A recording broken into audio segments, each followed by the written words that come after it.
그리고 지금에 와서는 이제 그 화이트 칼라, 즉 사무직에서도 저는 이제 여러 전문가들이 말씀하시고 있는 그 주니어가 더 빨리 대체가 될 것이다 라는 말이 정말 사실이라고 생각을 하고 있습니다. 안녕하세요. 제일 빠르게 시사점을 짚어보는 제일인사이트 송지연 미국 변호사입니다. 오늘은 이제 저에게도 해당되는 일인데요.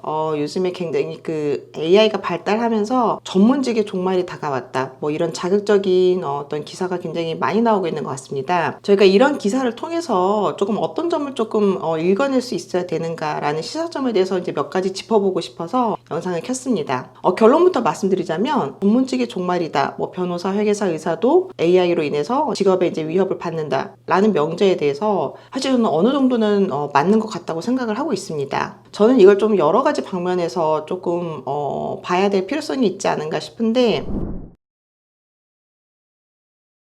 첫 번째로는 당연히 너무나 이제 빠르게 기술이 발달함으로 인해서 현재 있는 사람들이 가지게 되는 불안, 공포 이런 것들이 당연히 있을 수 있다고 생각을 하고요.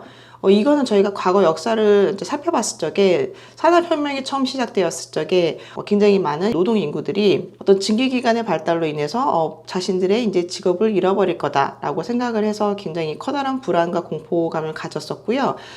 사실 일부는 그게 사실이 됐죠. 그렇지만 또 이제 미처 생각하지 못했던, 즉 산업기관과 어떤 증기기관, 내연기관의 발달로 새로운 직업군이 없어진 직업군을 대체할 만큼 혹은 그 이상으로 굉장히 많이 늘어날 거라는 것은 사실은 이제 그때는 알지 못했기 때문에 그들의 걱정이 한편으로는 일리는 있었지만 한편으로는 예측하지 못했던 조금 더 이제 노동에 있어서 긍정적인 영향을 가지고 왔다. 이렇게도 지금 현재는 이제 평가가 되고 있는 것으로 알고 있습니다. 그래서 우리가 지금 현재 가지고 있는 어떤 불안과 공포가 미처 생각하지 못했고 맞닥뜨리지 못했고 미래에 우리가 예상하기 어려운 결과를 가지고 오는 이런 신기술이기 때문에, 즉 미래에 대한 무지로부터 발생되는 근원적인 불안과 공포가 있는 것이 아닌가라는 점은 일단 조금 하나를 짚고 넘어갔으면 좋겠고요.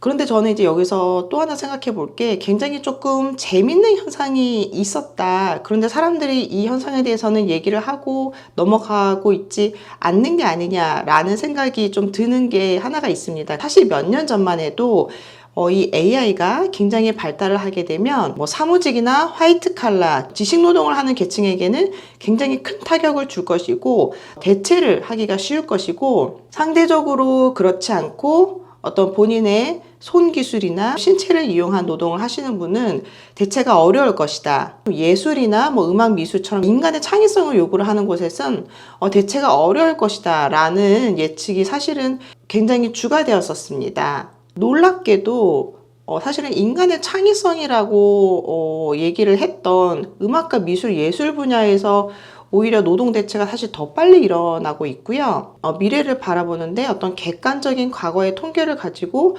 예측을 하는 방향성도 분명하게 있지만, 어떤 직군별로 본인이 희망적으로 보고 싶어 하는 그 그림을 본인의 예측에 조금 이제 끼워 넣은 면이 있지 않나, 그런 생각도 사실은 좀 이제 하게 되더라고요. 사실 저도 그렇지만 누구든지 이제 본인의 직업군이 이제 곧 근미래에 뭐 AI나 로봇에 의해서 대체된다는 사실이 그렇게 달갑지는 않을 거예요. 저도 사실 뭐 변호사가 뭐 영원히 대체될 수 없는 직업군이다라고 생각은 하고 있지 않고요. 그리고 현대자동차도 보스턴 다이나믹스를 이제 인수한 지가 몇 년이 되었고, 그 꾸준히 연구를 해와서 올해 같은 경우에 보면은 중국이나 이제 한국의 어떤 대기업들이 그런 피지컬 AI 분야에 있어서 굉장히 괄목할 만한 성장을 이제 하게 되었는데요. 인간의 노동력을 이런 이제 휴머나이드 된 AI를 갖춘, 탑재를 한 로봇과 수월하게 대체가 될 수 있다는 것을 이제 얘기를 해주고 있습니다. 그리고 사실 놀랍게도 미국에서 아마존 같은 경우에는 중국도 마찬가지라고 제가 알고 있지만, 사실 이미 몇 년 전부터 이제 그런 작은 청소기계와 같은 이제 그런 로봇들이 물류센터에서 전반적으로 이제 배치가 되어서 아마존이 미국의 유통 산업에서 어떤 굳건한 1위 자리를 지킬 수 있게 하는데 굉장히 지대한 공헌을 하고 있습니다. 그리고 지금에 와서는 이제 그 화이트 칼라, 즉 사무직에서도 저는 이제 여러 전문가들이 말씀하시고 있는 그 주니어가 더 빨리 대체가 될 것이다 라는 말이 정말 사실이라고 생각을 하고 있습니다. 뭐 변호사도 마찬가지지만 이제 저연차 분들이 할 수 있는 것들이 크게 보면 뭐 리서치라든지 뭐 기본적인 자료 정리와 같은 일들을 이제 많이 맡게 되는데요. 이러한 일들이 사실은 이제 AI가 발달을 하면서 어떤 이런 인공지능이 훨씬 빠르고 좋은 결과물을 가지고 오기 때문에 특히 이제 그 사무직이나 이제 전문직에서 저연차에게 이제 써야 하는 연봉이라는 비용에 비해서 이제 훨씬 효율이 높고, 또한 이제 뭐 노동법이라든지 이런 관계에 있어서 어떤 이슈가 날 확률이 현저히 낮기 때문에 당연히 이제 뭐 시니어로서는 주니어보다는 AI를 선호하는 경향이 강해질 수밖에 없다고 생각을 합니다. 1차 산업이 이제 주였던 이제 시기가 뭐 2차 산업이 주였던 시기로 바뀌고, 지금 이제 4차 산업 혹은 그 이상이라고 얘기를 하는데, 이거를 좀 압축해 놓은 듯한, 즉 내가 가진 역량을 기본적인 기초 자료를 만드는 뭐 1차 산업에 유사한 그런 이제 직군에 훨씬 많은 시간을 이제 투자를 했었고, 뭐 그것보다 더 적은 시간을 이거를 추려내고 분석하는 데 시간을 썼고, 그것보다 더 적은 시간을 판단을 하고 가치를 만들어내는 데 썼다고 여태까지 해왔다고 한다 그러면, 이것이 이제 그 시간 배분이 이제 역전이 돼서 내가 1차 자료를 모으는데 훨씬 더 적은 시간이 들게 되고, 분석을 하는 데는 예전보다 조금 더 많은 시간을 쓰게 되고, 이제 뭐 3차 산업이나 4차 산업에 비유할 수 있는 가치를 창출해내는 직무에 훨씬 더 이제 많은 시간과 노력을 쏟아야 하고 쏟을 수밖에 없는 이제 그런 시대가 AI를 수단으로 사용할 시대가 아닌가, 이렇게 생각이 듭니다.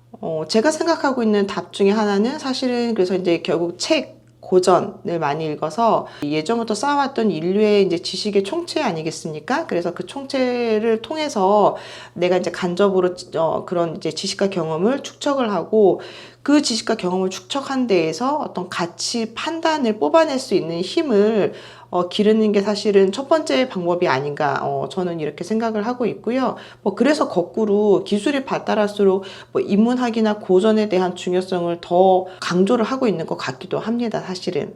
만약에 이제 여러분들이 생각하고 있는 이런 나의 가치 판단과 분석력을 조금 역량을 키울 수 있는 방법이 무엇가 있을까 라는 데 대해서 좋은 아이디어가 있으시면 뭐 댓글로 달아주셔도 좋고, 말씀을 해주셔도 굉장히 좋을 것 같습니다. 뭐 결론적으로 말씀드리자면, 너무나 당연한 말이겠지만, 전문가라 하더라도 남이 하는 말을 다 믿을 필요는 없다는 것입니다. 물론 제가 하는 말도 다 믿으실 필요는 없고요. 그렇지만 저는 이런 것도 봤을 때 최대한 각계각층의 다양한 의견을 들어보고, 본인이 그 중에서 이 사람은 왜 이런 분석을 했지? 이 사람은 왜 이런 분석을 했지? 이 사람이 이런 분석을 하는데 어떤 주관적인 지표가 영향을 미친 게 있을까? 라는 점을 조금 기본적으로 생각을 해 보시면서 타인의 의견을 경청해 보는 게 굉장히 조금 그래도 좀 객관적으로 미래를 지켜볼 수 있는 그런 안목을 기를 수 있는 방법이지 않을까, 이런 생각이 조금 들어서 꼭 한번 공유를 해봤으면 했습니다.